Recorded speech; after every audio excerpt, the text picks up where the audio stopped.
ఈ ఊరికి మనం మొదటిసారిగా వచ్చినప్పుడు ఆ రోజు వర్షంలో ఎలా నిల్చున్నాం, ఈ రోజు అలాగే వర్షంలో రోడ్డు మీద ఉన్నామక్క. ఈ ఊర్లో మనకంటూ ఎవరు లేరక్క.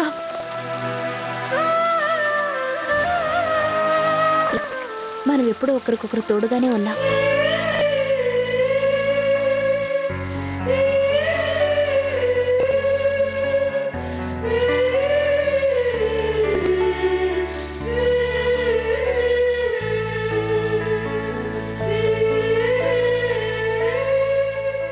ప్రియా, నాకు తెలిసిన ఒకరున్నారు. మిస్టర్ మాలియా గారిని కూడా పట్టించుకోకుండా మనకి హెల్ప్ చేస్తారు. పద వెళ్దాం.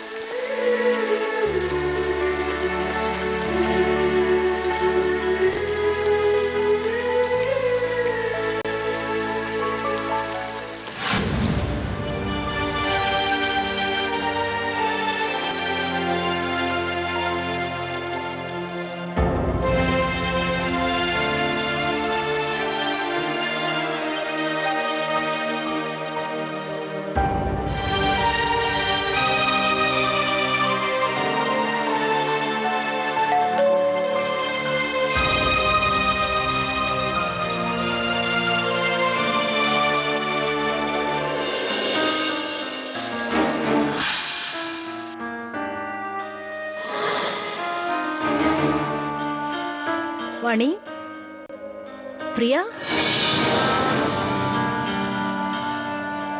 మీ ఇద్దరు గాడ్ వర్షంలో తడిచారా?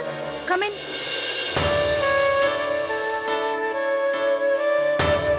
పుష్కర్ తన వాళ్లతో తన వదినింటికి వెళ్ళాడు.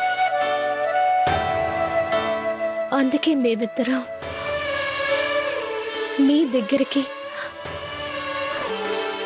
రావాల్సి వచ్చింది. నేను రావటం పుష్కర్కి తెలుసు. షూటింగ్ కోసం నేను ఈ మధ్య స్విట్జర్లాండ్ వెళ్ళొచ్చాను. అంతలో ఇంత జరిగిందా? ప్రియా, నేను ఇంతకు ముందే చెప్పాను, జై చిన్నపిల్లాడు, తనతో వేగడం చాలా కష్టం అని. ఇప్పుడు తను ఆపడం ఎవరి చేతుల్లోనూ లేదనిపిస్తోంది. ప్రియా, ఒకవేళ నీది పుష్కర్ది నిజమైన ప్రేమ అయితే దాన్ని ఆపడం ఎవరి వల్ల కాదు. తోడుగా మీ ఇద్దరికి నేనున్నాను.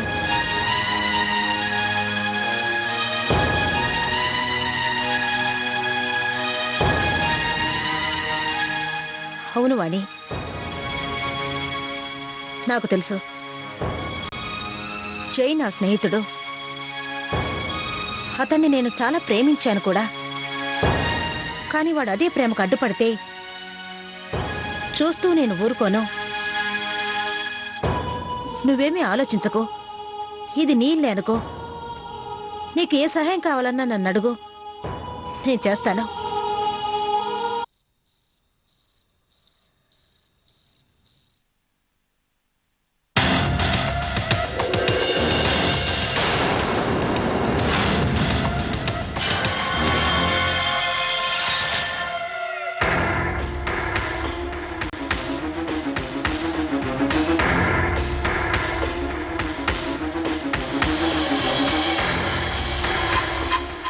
నేను పనిలో ఉండగా ఎవరైనా నన్ను డిస్టర్బ్ చేస్తే నాకు ఇష్టం ఉండదు.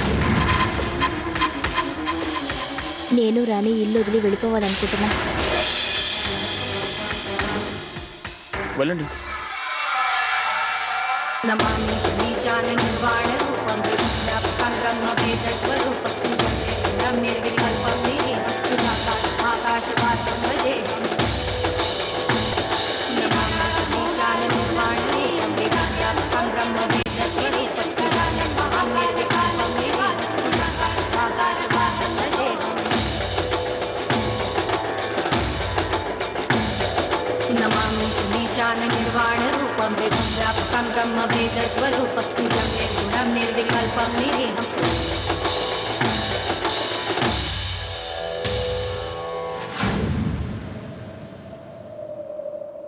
కానీ మీ అప్పులన్నీ ఎవరు తీరుస్తారు?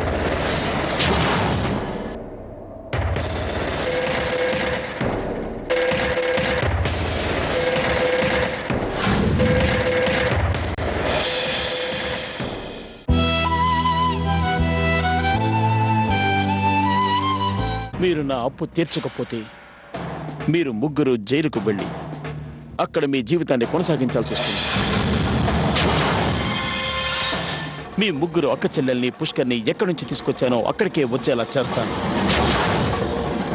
నాకు కట్టాల్సిన అప్పు కట్టేసి ఇక్కడి నుంచి వెళ్ళిపోండి. జయమాల్యా ప్రజల మీద జాలి చూపించడం మానేశాడు.